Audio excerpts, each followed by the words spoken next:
এখানকার সরকার খুব ভালো করে জানতো যে রিভিউ পিটিশন সুপ্রিম কোর্টে বাতিল হবে, না জানা কিছু নাই।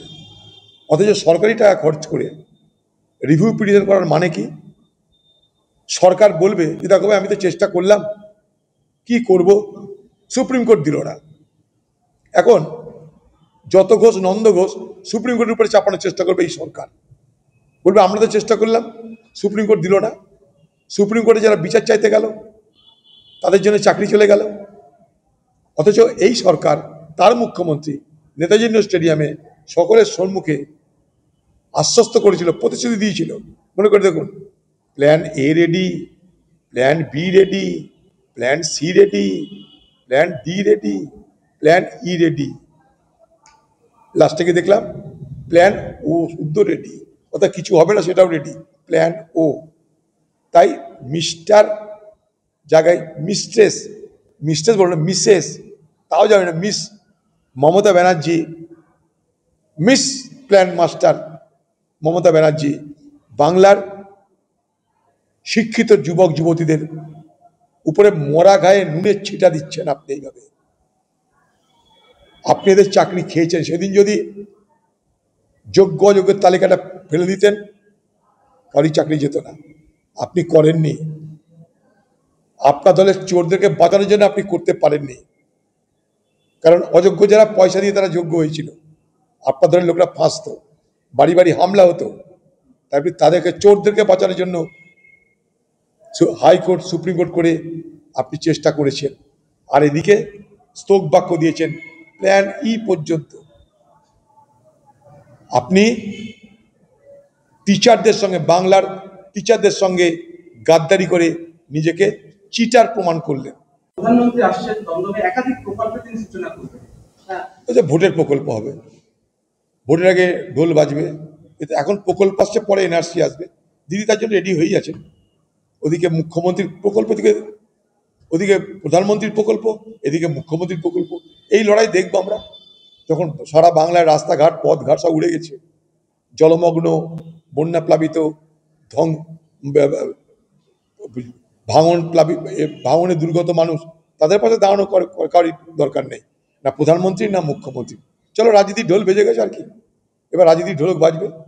ভারতবর্ষের আজকে যে সরকার, তারা যে স্বৈরাচারী মানসিকতার দ্বারা প্রভাবিত, এই বিল আনার মধ্য দিয়ে তা আরেকবার প্রমাণিত হচ্ছে। এগুলো হচ্ছে ড্রাকোনিয়ান ল বলতে পারি আমরা, যেখানে ভারতবর্ষের আজকে সরকার সংখ্যা গরিষ্ঠতার দৌলতে যা খুশি তাই করবার মানসিকতা অর্জন করেছে। ভারতবর্ষের প্রধানমন্ত্রী, ভারতবর্ষের মুখ্যমন্ত্রী, ভারতবর্ষের অন্য মন্ত্রী কোথাও কোনো দুর্নীতিতে জড়িত হয়নি বা হবে না বা হয়েছিল না, এ কথা আমি বলছি না। কিন্তু 30 দিন বেঁধে দেওয়া, 31 দিন বেঁধে দেওয়া, তারপর যদি প্রেসিডেন্ট গভর্নর সই না করে এমনি এমনি সরে যাওয়া, তাহলে আর দেশের বিচারক মণ্ডলীর দরকার কি আছে? হ্যাঁ, রক্ষক ভক্ষক সঙ্গে বিচারক। এবং কখন আইনটা আনছে? যখন দেশ জুড়ে রাহুল গান্ধীর নেতৃত্বে ইন্ডিয়া ব্লক আজকে বিজেপি এবং নির্বাচন কমিশনের যে ভোটের কারচুপি, ভোট চুরি, তা নিয়ে যখন আন্দোলিত সারা দেশ, তখন নজরটাকে ঘুরিয়ে দাও। সেই নজর ঘোরানোর জন্য একটা গণতন্ত্র বিরোধী, সংবিধান বিরোধী একটা আইন তুমি নিয়ে এসো। ভারতবর্ষের আর্টিকেল 75-এ বলা আছে যে একটা প্রধানমন্ত্রী, একটা মুখ্যমন্ত্রী কি করণীয় অথবা কি করণীয় নয়। এগুলোর টার্গেট কী হবে আমরা সবাই জানি। দেখুন, একটা আইন আনার পিছনে কতগুলো উদ্দেশ্য থাকে। যদি আমরা ডগ হুইসলিং দেখি, তাহলে দেখব কি, যে কেন্দ্রের হাতে আছে ইডি সিবিআই। এই ইডি সিবিআইকে যথেচ্ছভাবে সারা দেশের বিরোধীদের বিরুদ্ধে ব্যবহার করছে নরেন্দ্র মোদী সরকার। মনে করুন কাউকে ধরা হলো, যাকে মনে করছে বিজেপি পার্টি তাদের জন্য বিপদ, তাকে ধরে একটা কেসে ঢুকিয়ে দিয়ে কিছু না, খালি 30 দিন রেখে দিতে হবে। এখন তো আইন আছে, জিজ্ঞাসাবাদের জন্য 90 দিন রেখে দেওয়া যায়, 60 দিন 90 দিন রেখে দেওয়া যায় জিজ্ঞাসাবাদের জন্য। 30 দিন তো মামুলি ব্যাপার। 30 দিন কোনোভাবে রেখে দিল কাস্টডিতে, গল্প শেষ। মিথ্যা কেসে কাস্টডিতে 30 দিন রাখাটা কোনো ব্যাপারই নয় ইডি সিবিআই। ডিএমকে সরকারের আমলে একটা মন্ত্রী দুর্নীতি অভিযুক্ত হয়েছিল, সে জেলে গেছিল, সেখান থেকে বেল পাওয়ার পর তাকে আবার ডিএমকে সরকার মন্ত্রী করেছিল। এইটাকে অজুহাত করে এইরকম একখানা সংবিধান বিরোধী, এরকম একটা গণতন্ত্র বিরোধী, এরকম একটা স্বৈরাচারী আইন ভারত সরকার আনতে চাইছে। এত সহজ এগুলো পাস হতে দেওয়া হবে না।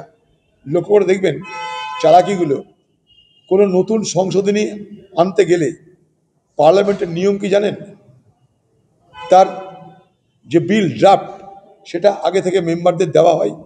শুধু তাই নয়, পাবলিকের কাছে ভিউ নেওয়া হয় যে ভারতবর্ষের জনগণ তোমরাও বলো, এখানে সেসবের তোয়াক্কা না করে একবারে আমাদের কথা আছে না, উঠ ছুরি তোর বিয়ে লেগেছে, একবারে কি প্রয়োজন হলো হঠাৎ ভারতবর্ষে যে এখনই এই আইনটা আনতে হলো, যখন সরকার জানে এই আইন এখন পাস হতে দেওয়া হবে না।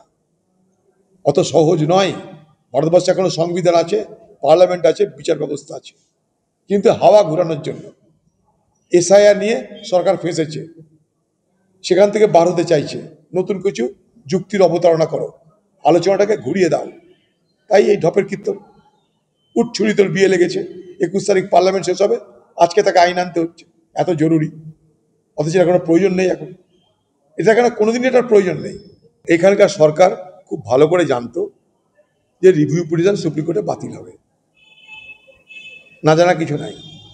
অথচ সরকারি টাকা খরচ করে রিভিউ পিটিশন করার মানে কি? সরকার বলবে যে দেখো ভাই, আমি তো চেষ্টা করলাম, কি করব, সুপ্রিম কোর্ট দিল না। এখন যত ঘোষ নন্দ ঘোষ সুপ্রিম কোর্টের উপরে চাপানোর চেষ্টা করবে এই সরকার। বলবে আমরা তো চেষ্টা করলাম, সুপ্রিম কোর্ট দিল না। সুপ্রিম কোর্টে যারা বিচার চাইতে গেল তাদের জন্য চাকরি চলে গেল। অথচ এই সরকার, তার মুখ্যমন্ত্রী নেতাজি ইন্ডোর স্টেডিয়ামে সকলের সম্মুখে আশ্বস্ত করেছিল, প্রতিশ্রুতি দিয়েছিল। মনে করে দেখুন, plan A ready, plan B ready, plan C ready, plan D ready, plan E ready.